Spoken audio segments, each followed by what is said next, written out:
Aquí en esta sala 3 de concienciación, bueno, damos la bienvenida a Miguel Ángel Arroyo, que estaba ahí calentando, no sé, aquellos que lo estáis siguiendo también por Twitter, estaba diciendo que estoy calentando en la banda, que estoy calentando. Pues ya se ha preparado para hacer su mejor partido aquí en CoronaCon, que nos va a estar hablando de cómo reducir la superficie de exposición de una organización.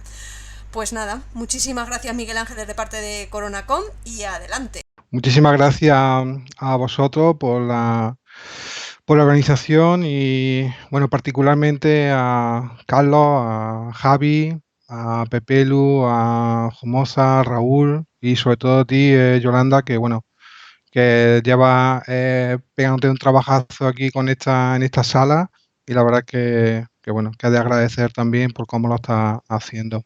La charla que yo he preparado es sobre temas de concienciación, ¿vale? Inicialmente iba a hacer una más técnica, pero bueno, viendo que faltaban sobre concienciación, pues bueno, cambié sobre la marcha y como tenía también bastante material que compartir con todos vosotros, pues me he decidido a dar esta charla. Como decía, nada, dar las gracias a toda la organización e invitaros a que, bueno, que si podéis, que aportéis vuestro granito de arena también con estas donaciones que se están llevando a cabo y que, bueno, que afortunadamente pues estamos rozando ya casi la cantidad de 30.000 euros, ¿no? Por lo tanto, bueno, pues compartimos 30.000 euros en 30.000 gracias, pero que aún podríamos hacer mucho más y, bueno, si el que pueda buenamente, pues que haga esa pequeña aportación. Bueno, como sabéis, el Maranacón está dentro de lo que es el plan de colaboración que tenemos con Cruz Roja frente al COVID-19. Entonces, bueno, en la propia página de CoronaCon, como también en la propia de Cruz Roja, pues tenéis los enlaces, los números de cuenta para hacer estos donativos. ¿De acuerdo? Bueno, hablaros sobre reducir la superficie de exposición de una organización, ¿vale? Antes de ello, me gustaría recalcar un poco que al final todos los compañeros que están hablando sobre ciberseguridad en estos días, tanto ayer como lo que se han hablado hoy, lo que todavía se van a hablar durante estos días que quedan, al final, si os dais cuenta, estamos continuamente hablando de riesgos, de cómo gestionar riesgos. Por eso es importante que tengamos en cuenta que la piedra angular dentro de la ciberseguridad siempre es la gestión de riesgos. Incluso en nuestro día a día nos pasamos el día gestionando también lo que son riesgos. Siempre estamos continuamente identificando posibles amenazas que tenemos a nuestro alrededor, viendo cómo esas amenazas, qué probabilidad tendrían de materializarse y finalmente el impacto que tendrían. Sin ir más lejos, tenemos ahora un ejemplo muy claro que es el propio riesgo que supondría el salir a la calle cuando estamos ahora en un estado de alarma, ¿no? Estamos en cuarentena. O como puede ser también, por ejemplo, una cosa tan cotidiana, aunque ahora mucho menos, salvo aquellos que tengan que trabajar, ¿no? El hecho de coger el coche, de cogerlo sin cinturón, también el riesgo que ello puede suponer. Entonces, bueno, hay que tomarse muy en serio lo que es la seguridad de la información, porque al final estamos protegiendo información muy sensible para una empresa y si estamos hablando del ámbito personal, pues también información que puede ser privada, fotografía, etcétera, etcétera. Por eso, bueno, es importante tomárselo muy, muy en serio.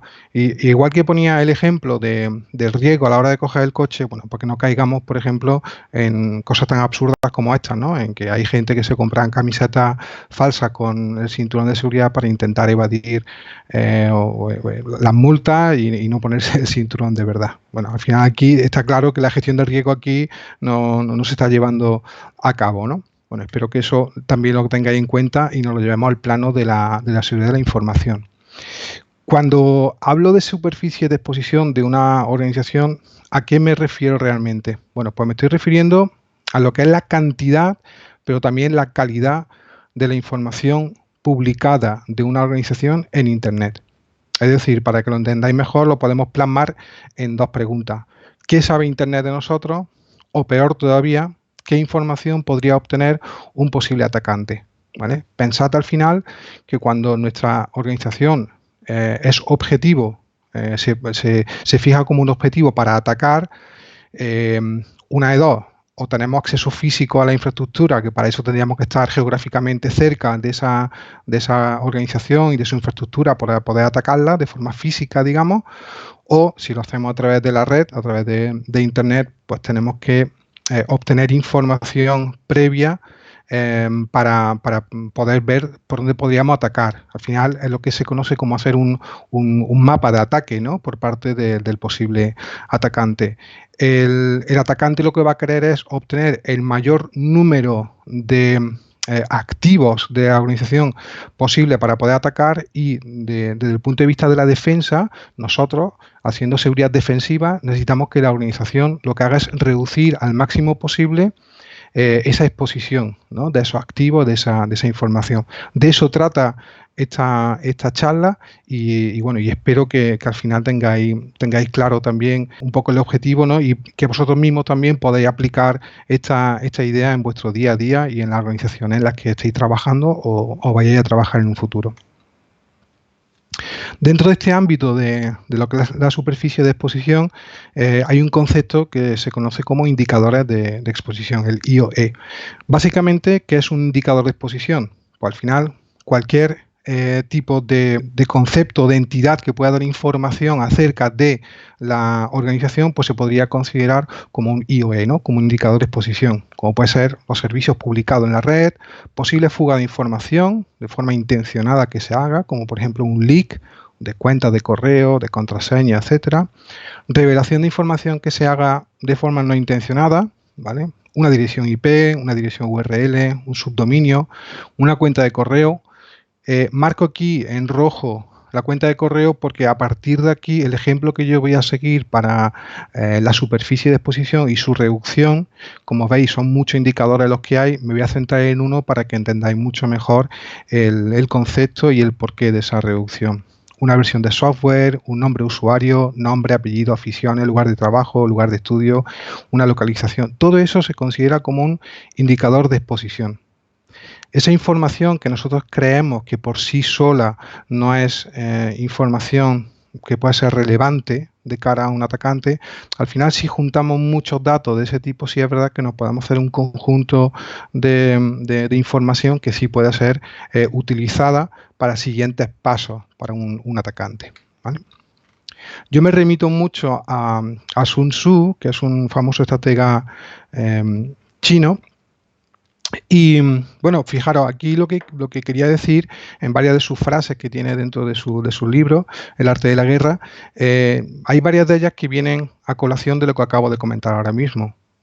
Por aquel entonces las notas musicales, él decía que bueno, que había solamente 5 notas musicales, sin embargo, la unión y la combinación de todas ellas podía dar lugar a melodías tan numerosas que ni siquiera podíamos llegar a escucharlas todas. O por ejemplo los colores primarios son solo 5, pero sí, pero sus combinaciones son tan infinitas que podíamos llegar a un montón de colores diferentes, ¿no?, igual que los gustos, etcétera, etcétera. Lo que quiere decir aquí Sun Tzu, y lo está aplicando a un ámbito como la guerra, pero al final, dentro de la ciberseguridad, estamos en una continua guerra, entre comillas, de gente que intenta atacar y nosotros que intentamos defendernos. Entonces tenemos que pensar también que esos datos que nosotros podemos creer que no son relevantes, como puede ser una IP solamente, o puede ser un subdominio, o una cuenta de correo, o un metadato en un fichero PDF, al final, si lo juntamos todo, sí puede ser una información interesante. Sí se puede llegar a convertir en una amenaza si esa información cae en un atacante y lo puede utilizar, por ejemplo, para cometer algún tipo de fraude. ¿De acuerdo? ¿Qué es un fraude? Pues básicamente es un engaño económico. Siempre fijaros que siempre tiene el objetivo económico, siempre persigue lo monetario, ¿no? Bueno, pues sería un engaño económico con la intención de conseguir un beneficio con el cual alguien queda perjudicado. Esto, por desgracia, como vais a ver a continuación, tampoco no es nada nuevo. Aquí os presento a Victor Lustig, que fue el primer estafador prácticamente que existió. Fijaros que este hombre, por allá por 1890 aproximadamente, pues consiguió vender, no solamente una vez, sino consiguió vender 2 veces la Torre Eiffel. Entonces, fijaros que este mundo del fraude, la estafa, no es nada nuevo, sino que este hombre pues ya se le conoció, hace ya 130 años se le conocieron ya este tipo de fraude. Sí es verdad que Viktor Lustig por aquel entonces se encontraba con una limitación espacio-tiempo, es decir, como no existía la tecnología actual, como no existía esa globalidad o esa globalización, mejor dicho, a través de Internet, pues no tenía más remedio que los fraudes que él quería llevar a cabo tenía que estar en el espacio adecuado, es decir, tenía que estar en París, en la Torre Eiffel y en el tiempo adecuado para poder llevar a cabo ese fraude. Hoy en día, con esta globalización que tenemos, con esta hiperconectividad que nos podemos conectar de cualquier sitio y prácticamente en cualquier momento, pues claro, surgen otro tipo de fraudes, son fraudes electrónicos, que es lo que realmente a nosotros nos preocupa. Y es por lo cual nosotros queremos que nuestra exposición de cara a posibles atacantes sea lo menos posible. De ahí lo de reducir nuestra superficie de exposición. Vale. Aquí os planteo una pequeña pregunta y es que si creéis realmente que todo es cuestión de suerte, o mejor dicho, de mala suerte. Yo creo que no. Yo creo que realmente cuando, hombre, habrá casos, por ejemplo, cuando hay un spam masivo o hay un phishing masivo que se le manda miles y miles de cuentas de correo electrónico, pues bueno, pues puede ser que caiga en nuestro buzón y si no tenemos el cuidado oportuno, pues puede ser que al final pues, caigamos en la trampa, ¿no? Pero yo creo que más que mala suerte también es que quizás no estemos descuidando un poco esa superficie de exposición. Quizás estamos publicando más de la cuenta. Entonces, bueno, eso es un poco de lo que venimos aquí a hablar, ¿no? De que no pensemos que es solamente cuestión de mala suerte, sino que miremos también qué estamos haciendo mal y qué podemos reducir para mejorar este escenario. No quiero entrar tampoco en detalles técnicos porque estamos en una sala que es más orientada a concienciación, pero lo que quiero que sí entendáis es lo fácil realmente, lo rápido que hoy en día con herramientas online, con herramientas totalmente gratuitas, cualquier persona o atacante en este caso que quisiera obtener información inicial de una organización que quisiera atacar, pues que lo tiene muy a mano y es muy rápido. Os presento aquí rápidamente una herramienta que se llama DNS Dumpster. La tenéis ahí en la captura en dnsdumpster.com, que simplemente poniendo el dominio, yo he puesto fbi.gov, me he venido arriba y he puesto directamente el dominio del FBI, pero fijaros que solamente con eso y dándole al botón de buscar, automáticamente nos busca todos los subdominios que cuelgan de fbi.gov. No solamente eso, sino que por cada subdominio lo que va a hacer es una resolución para ver cuál es la dirección IP que tiene asociada. Y aparte nos hace una especie de geolocalización también en ese mapa que podéis ver. Incluso, como podéis ver aquí en esta siguiente imagen, hace como un árbol de relaciones, como una especie de grafo donde establece unas relaciones entre lo que es el dominio principal, más luego los diferentes registros, el registro MX, el DNS, todo eso, de forma muy gráfica, muy visual. Y todo eso se consigue en menos de 10 segundos. Simplemente poner el dominio y le damos a buscar. Y nos da un mapa bastante interesante, bastante completo de lo que sería la exposición que tiene, esos indicadores de exposición que tiene a nivel de subdominio y de direcciones IP. Y todo eso en cuestión de muy pocos minutos, ¿vale? Centrándonos en la parte del correo electrónico, ¿por qué veo yo el correo electrónico una parte crítica? Sobre todo en los últimos meses, diría que incluso más, la mayoría o un gran porcentaje de los casos de ransomware que se están produciendo, ¿no? A través de phishing o de robo de credenciales o del ataque al CEO, ¿no? El famoso, por si no lo sabéis, simplemente como curiosidad os digo que se le conoce como phishing al correo electrónico de suplantación para suplantar a alguien y robar credenciales o que haga clic en algo, pero cuando ese phishing va dirigido al CEO, por ejemplo, se le conoce como whaling, ya porque whale en inglés significa ballena y whaling es, pues en lugar de ir hacia un pez pequeñito, pues va hacia el pez gordo, ¿vale? Bueno, pues simplemente a modo de curiosidad eso.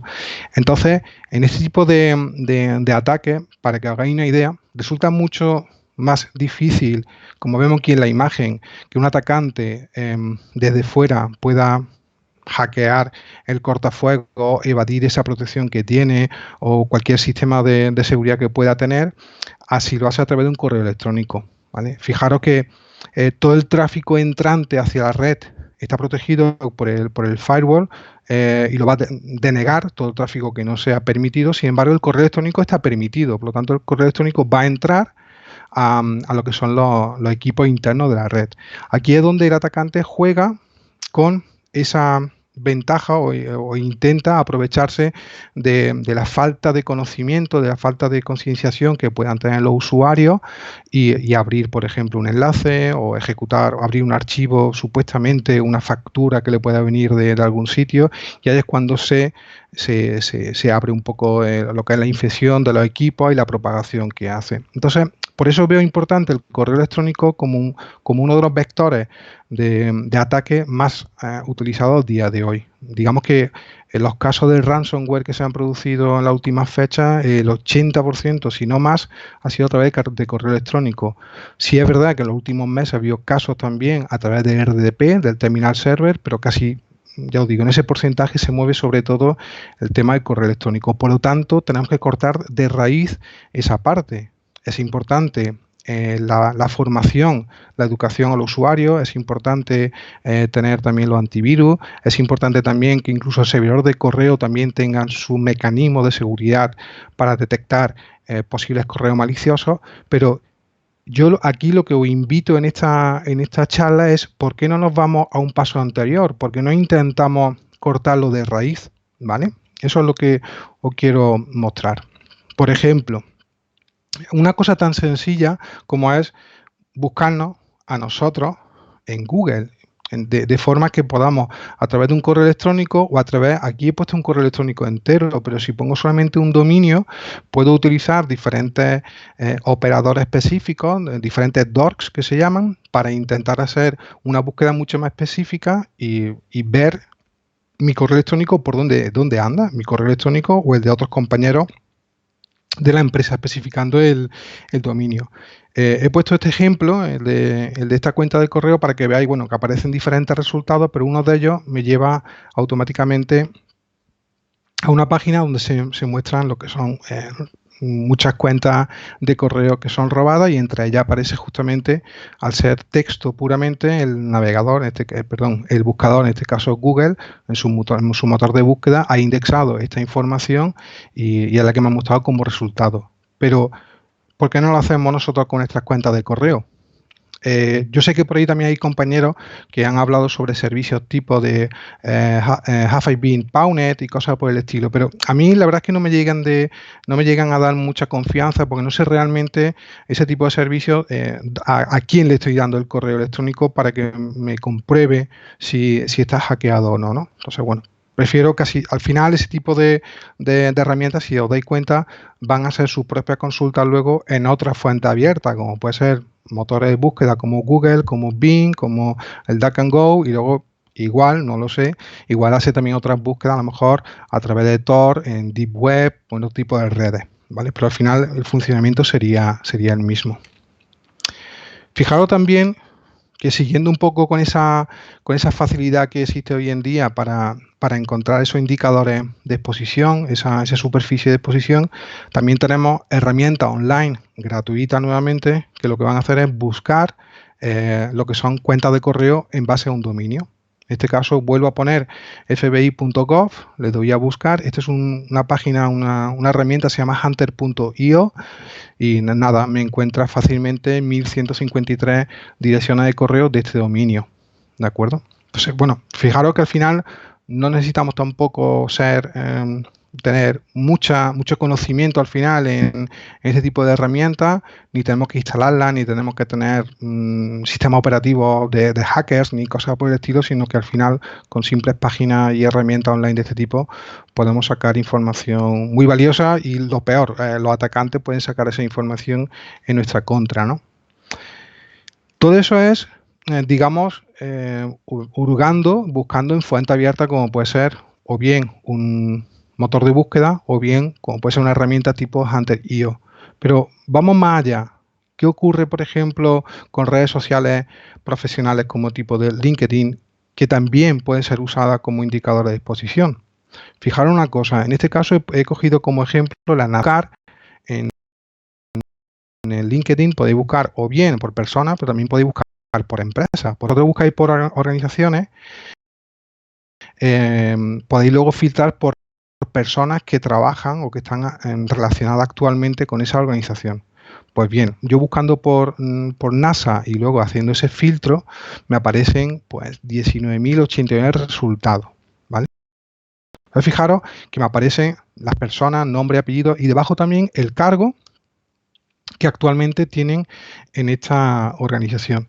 Me gustaría que os fijarais en el último que aparece en la captura, el tercero en este caso, que es el doctor Michael Jarrah, ¿vale? Porque fijaros que lo que os quiero mostrar a continuación son dos técnicas que se utilizan para la búsqueda de lo que son indicadores de exposición, como son las cuentas de correo, ¿vale? Por un lado, tenemos lo que se conoce como el email assumption, que al final es descubrirla a través de posibles combinaciones. Lo que hemos visto hasta ahora con la otra herramienta es lo que se conoce comúnmente como el email harvesting, que es el escarbar en Internet, escarbar en esa fuente abierta, como puede ser Google o como puede ser una herramienta tipo Hunter.io o muchas de las que hay, y buscar esas cuentas de correo. Otra posibilidad es decir, bueno, pues aquí tengo una serie de personas, tomo nota de lo que son los nombres y apellidos de estas personas y, como bien sabéis, en las organizaciones se suele seguir un patrón para la creación de la cuenta de correo, que puede ser, por ejemplo, pues inicial apellido @organización.com o nombre.apellido @organización.com, ¿de acuerdo? Pues bien, existen también herramientas online que también hacen este tipo de permutaciones.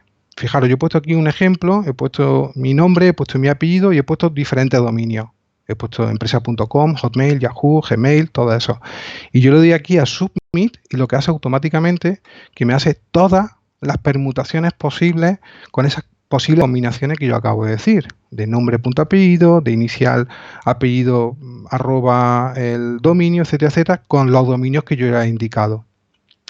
Esto que estáis viendo aquí, yo luego puedo coger, copiarlo y llevarme en un fichero de texto y a partir de ahí, pues con alguna herramienta, automatizar el proceso de comprobar si una de estas cuentas realmente es válida o no es válida, ¿vale? Todas no van a ser válidas, pero ya tengo ahí posible información. ¿Cómo puedo yo llegar a confirmar que de todas esas cuentas cuál es válida? Bueno, pues volviendo al ejemplo de antes de Michael Jarrah de nasa.gov, fijaros que hay otra herramienta gratuita online que se llama verifyemailaddress.org, que ponéis la dirección de correo entera, le dais el botón azul de Verify Email Now y automáticamente os dice si esa cuenta es válida o no es válida. En este caso, aquí en verde, podéis ver que parece ser que esa cuenta es válida. Por lo tanto, de ese listado que yo tenía de permutaciones, pues ya me puedo quedar con el correo que es totalmente válido. Y puedo seguir con esas 19.000 personas que aparecían, o con las 20.000 que aparecían en el LinkedIn, podría seguir haciendo y volver a repetir los mismos pasos. Como os podéis imaginar, todo esto se puede automatizar. Hoy en día hay muchísimos lenguajes de programación tipo scripting, como puede ser Python o algo por el estilo, o Perl, o cosas por el estilo, que podéis utilizar para automatizar todo este proceso. Y en cuestión de minutos podríamos tener muchas cuentas válidas de una organización, que al final, cuantas más cuentas válidas tenga, mayor es la probabilidad de que alguien pique en ese correo phishing que le mande, o con un enlace o con un ejecutable. ¿Vale? Bueno, fijaros que aquí he cogido la captura diciendo, bueno, y si repetimos los mismos pasos con los diferentes empleados, ¿cuánto podríamos llegar a obtener, ¿no? Pues, bueno, básicamente lo que acababa de comentar justo en la diapositiva anterior. Bueno, os he comentado todo lo que es el problema, ¿no? Si os dais cuenta, y muchos estaréis pensando, bueno, ¿qué me estáis diciendo? ¿Qué nos estás contando? ¿Que no utilicemos LinkedIn para ponerlo en lo que trabajan los empleados o en lo que... Bueno, pues puede ser que sí o puede ser que no, básicamente. A ver, por un lado, pensad que el ataque de este tipo son los ataques más directos que hay, los más fáciles porque atacan al eslabón más débil, en este caso que sería el usuario. Se explota lo que es la ingeniería social, ¿vale? El intento del engaño de la víctima. ¿Qué podemos hacer para intentar reducir esto? Bueno, pues lo primero que tenemos que hacer es pensar que tenemos que jugar, estamos en un terreno de juego y tenemos que jugar con la misma arma. El atacante, si el atacante tiene la capacidad de saber cuáles son las cuentas de correo que hay en la organización, yo tengo también que saber esas cuentas donde están publicadas y qué cuentas son. Entonces yo, con las técnicas del email harvesting que hemos visto, con el Hunter.io, tengo que tener la capacidad de saber, muy bien, pues tengo estas 10 cuentas que cualquier atacante podría saber que están ahí. ¿Por qué? Porque posiblemente si yo en mi organización tengo 300 empleados y tengo 300 cuentas de correo, tendré que prestar más atención a esas 10 cuentas de correo que sé que son fácilmente de descubrir en Internet. Por lo tanto, son las que probablemente más phishing, más spam van a recibir. Entonces es importante monitorizar la actividad de esas cuentas o los correos que reciben. Y sobre todo, si tengo un presupuesto limitado de formación y concienciación para mi empleado, a los que no se lo puedo dar a los 300, pues quizás sí se lo tengo que dar a esos 10 concretamente, que sé que esas cuentas están ahí publicadas. Luego también de forma indirecta, como lo que acabo de comentar en el LinkedIn, aquí se puede dar incluso el caso, y hay muchas empresas que lo hacen, que cuando son perfiles muy sensibles, como puede ser un director financiero o un CEO, es posible que firmen en su contrato de confidencialidad por política de seguridad, tengan que firmar de que no puedan especificar exactamente el cargo que tienen, ¿vale? Es decir, igual yo entro a trabajar en la NASA, bueno, en este caso la NASA hemos visto que no, pero la NASA me podría obligar a decir que, bueno, pues yo en redes sociales no puedo especificar el perfil que tengo o ni siquiera en qué organización estoy trabajando. ¿Por qué? Porque esa información puede ser utilizada de la forma que hemos visto, ¿de acuerdo? Y en relación, y para ir terminando ya, en relación a lo que estaba comentando justamente ahora, cuanto mayor conocimiento tengamos nosotros de la amenaza, mucho mejor. Y como decía Sun Tzu también en su Arte de la Guerra, solo cuando conoces cada detalle de la condición del terreno puedes maniobrar y luchar. Podemos maniobrar y luchar en las mismas condiciones, ¿vale?, que el atacante. Y es la única forma que nosotros tenemos de que podamos salir victoriosos en esta ciberguerra, ¿no?, en la que estamos continuamente inmersos por parte de los atacantes y nosotros intentando defendernos. Bueno, y no quiero acabar sin recordaros la importancia de este proyecto, de que si podéis, pues que hagáis ese pequeño donativo. Y si lo hacéis, y agradeceríamos también que el justificante de la donación también nos lo mandaréis a info@coronacom.com, porque es la única forma en la que nosotros podemos saber ese contador por dónde va, ¿no? Actualmente lo tenemos cerca ya de los 30.000 euros, que yo creo que está bastante bien. Y nada, simplemente si podéis hacerlo, pues nada, os estaríamos muy, muy agradecidos. Y nada, para terminar, no sé si ahora hay tiempo para que Yolanda me pueda transmitir alguna pregunta, pero bueno, siempre despido mis charlas con esto, que creo que la mejor actitud hoy en día es la gratitud, y creo que en los tiempos que vivimos, pues más todavía. Así que nada, muchísimas gracias a todos y espero que os haya gustado la charla. Bueno, desde luego, Miguel, o sea, como estaba diciendo a través del chat Angelucho, que acaba de dar una masterclass de OSINT, o sea, que se ve que has calentado bastante bien por la banda porque has jugado un buen partido. Me he tirado el segundo tiempo casi entero, me he tirado calentando la banda, estirando. Bueno, pues sí que había una pregunta que era si hay alguna, o sea, la diferencia entre el spear phishing y el whaling. Sí, a ver, básicamente el spear phishing es dirigido. Cuando son ataques de phishing dirigidos, que previamente hay una fase de obtención de información, de ese OSINT que decía Angelucho, ¿no?, de hacer consulta en fuente abierta, y entonces el ataque es mucho más dirigido, se llama spear phishing porque estoy utilizando información que conozco para intentar que el correo que yo envíe sea lo más real posible, de forma que la víctima en ese intento de ingeniería social pues sea mayor la probabilidad de que caiga en la trampa. En el caso del whaling, digamos que es algo mucho más directo y va muy dirigido al CEO. Son los típicos fraudes que se producen, pues bueno, en vísperas de fines de semana, un viernes por la tarde se suele enviar un correo electrónico al CEO o al financiero para que rápidamente haga una transferencia de un tal proyecto que ya el lunes hablarán. Juegan con ese tiempo, con esas 48, 72 horas en la que la víctima no se va a dar cuenta ya demasiado tarde para reclamarle al banco, ¿no? esa devolución del dinero. Bueno, más que pregunta, es otro comentario de Angelucho que creo que estarás totalmente de acuerdo, y es que dice que a veces por negocio es imprescindible la publicación de cierta información, y que por ello es importantísimo la concienciación continua, no solo de los usuarios finales o de los empleados, sino obviamente de los directivos y de los altos cargos.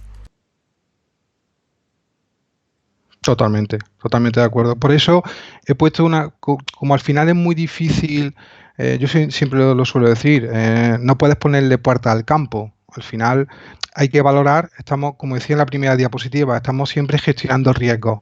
Entonces, la gestión de riesgos, hay que poner en una balanza lo que es el valor del activo que yo quiero proteger y por otro lado lo que me cuesta a mí poner ese mecanismo, esa medida de seguridad. Entonces, si tengo que sacrificar que mis empleados puedan publicar en LinkedIn qué es lo que hacen, que igual lo que está ayudando es darle visión a la empresa, si tengo que sacrificarlo por eso, pues igual no me interesa. Eso es una cosa que hay que evaluarlo también, ¿no?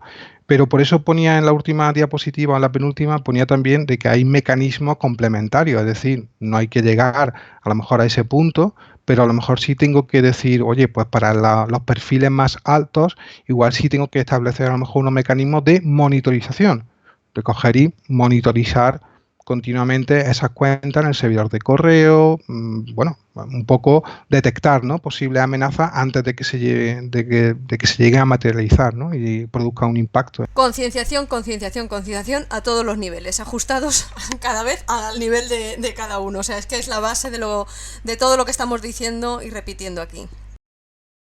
Sí. Sí, y no solamente, y ojo, no solamente para los que reciben los correos, digamos, en el plano operativo, sino que esto tiene que ser algo que esté empujado desde arriba, de dirección.